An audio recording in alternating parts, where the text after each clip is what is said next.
Hi there everyone and welcome to the Weather Centre.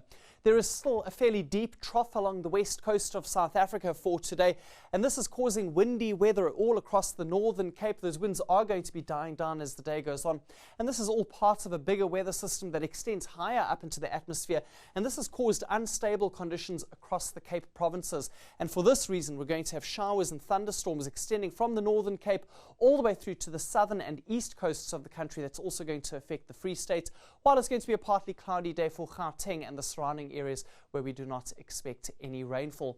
Later on, as the low pressure system moves further down the coastline, we're going to have cooler air pushing in along the Northern Cape coast, where fog is likely to develop by late afternoon and this evening.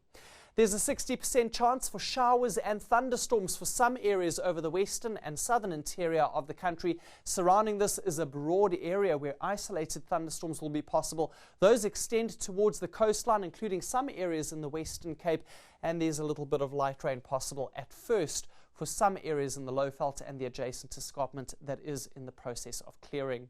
And for that reason, it's also cooler in the Lowveld for today. Phalaborwa gets to 23 degrees and the same high has been forecast for Pretoria and Mbombela. It's going to be a warmer day in KwaZulu-Natal and the Eastern Cape. Mthatha and Grahamstown both get to a high of 26, and it's also going to be warmer along the eastern coastline. Northeasterly winds return to the area, freshening for Durban as well as Port St. John's later in the afternoon and for this evening.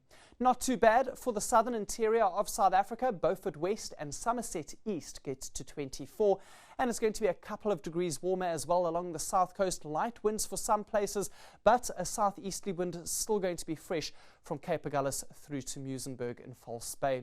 The Northern Cape interior will be mild but warm for Uppington and Springbok, 26 degrees as a maximum. Showers and thunderstorms for many areas. And along the coastline, it's going to be a cool day for Alexander Bay as southwesterly winds return to the area, and a southeaster continues for Table Bay at 25 kilometers per hour. But if you move down the peninsula towards Cape Point, you're going to see those wind speeds increasing quite a bit. High tide this afternoon at 7 minutes to 3 around Cape Town. A look ahead to tomorrow. Wet weather continues over parts of the Cape provinces, drying up for Bloemfontein as well as Durban and Richards Bay, and it's going to be another sunny day in Gauteng.